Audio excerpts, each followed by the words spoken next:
Praise the lord. ఈ దినం దేవుని వాక్యమునకు మీకందరికీ స్వాగతం, సుస్వాగతం. యేసు ప్రభు మత్తయి సువార్త 13వ అధ్యాయము 53వ వచనంలో ఆయన సమాజ మందిరములో బోధించెను అనేటటువంటి మాట వ్రాయబడి ఉంది. ఆ సమాజ మందిరంలో దేవుని బోధ విన్నటువంటి మనుషులు, ఆత్మలు ఏ విధంగా ఉన్నారు అని మనం ఆలోచిస్తే, దేవుడు చెప్పే బోధకు ఆశ్చర్యపడుతూ ఉన్నారు, పరవశులవుతూ ఉన్నారు. ఆహా, ఎంత గొప్ప బోధ, ఎంత విలువైన సమాచారాన్ని చెప్పాడు, క్రొత్త విషయాన్ని చెప్పాడు అని వారు ఆశ్చర్యపడేవారుగా ఉన్నారు. కానీ దేవుని వాక్యంలో మత్తయి సువార్త 13వ అధ్యాయము 53వ వచనం నుండి 58వ వచనం వరకు ఈ విధంగా వ్రాయబడి ఉంది. వారు అభ్యంతరపడేవారుగా ఉన్నారు, దేవుని వాక్యమునకు ఆశ్చర్యపడుతూ ఉన్నారు.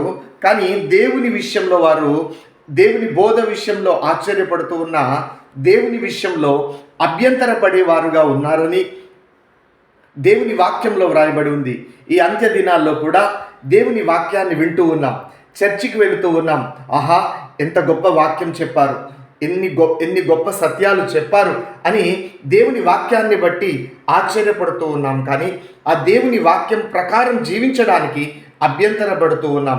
ఈ బలహీనతను నేను విడిచిపెట్టను, ఈ పాపమును నేను విడిచిపెట్టను, ఈ సినిమాలు నేను విడిచిపెట్టను, ఈ త్రాగును విడిచిపెట్టను.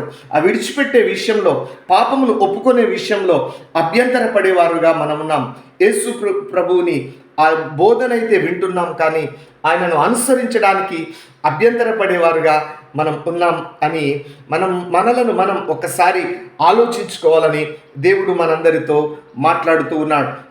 వారు యేసు ప్రభు చెప్పే బోధకు ఆశ్చర్యపడేవారుగా ఉన్నారు. కానీ వారు ఏమంటున్నారంటే, ఆశ్చర్యపడుతూ, ఆహా, ఎంత గొప్ప వాక్యం చెప్తున్నాడు, ఈయనకి ఎంత గొప్ప జ్ఞానము, ఈయనకి ఇంత విశేషమైనటువంటి జ్ఞానం ఎలా వచ్చింది అని, ఈయన మనవాడు కాదా, ఈయన వడ్లవాని కుమారుడు కాదా అని వారు అవిశ్వాసంలో ఉన్నట్లుగా మరి దేవుని వాక్యంలో వ్రాయబడి ఉంది.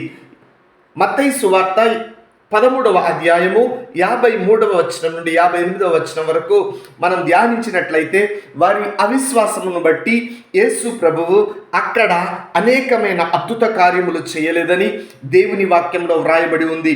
మన జీవితంలో కూడా ప్రతి ఆదివారం దేవుని వాక్యాన్ని వింటూ ఉన్నాం, కానీ దేవుని వాక్య ప్రకారం జీవించడానికి అభ్యంతరపడుతూ ఉన్నాం, అవిశ్వాసంతో ఉన్నాం, అవిధేయులుగా ఉన్నాం.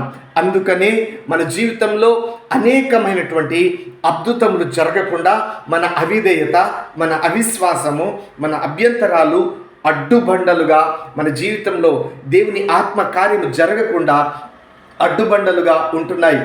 ఈ రోజున దేవుని వాక్యము వింటున్న మీరు మీ జీవితంలో మీ ఆత్మీయ ఎదుగుదలకు ఉన్న అడ్డుబండలు, ఆటంకాలు, లోపాలు అన్నీ తొలగించుకొని మీరు మీ జీవితంలో దేవుడు మరి అద్భుత కార్యాలు చేయడానికి, ఆత్మీయ కార్యాలు చేయడానికి ఒక గొప్ప అవకాశాన్ని దేవునికి మీరు ఇవ్వాలని, మీ జీవితాన్ని మీరే అడ్డుకోకూడదని, మీ ఆధ్యాత్మిక ఎదుగుదలను మీరే అడ్డుకోకూడదని, మీరు దేవుని వాక్యానికి అభ్యంతరపడకూడదని, దేవుని మందిరానికి వెళ్తూ మరి దేవుని వాక్యాన్ని వింటూ ఇది గొప్ప వాక్యం అని అనేక మరి విషయాల్లో ఆశ్చర్యపడమే కాదు, కానీ మరి దేవుని వాక్య ప్రకారం జీవించడానికి విశ్వాసంతో జీవించాలని, దేవుని విషయంలో దేవుని వాక్య ప్రకారం జీవించడంలో అభ్యంతరపడకుండా జీవించాలని దేవుడు ఆయన మిమ్మల్ని వేడుకుంటూ ఉన్నాడు.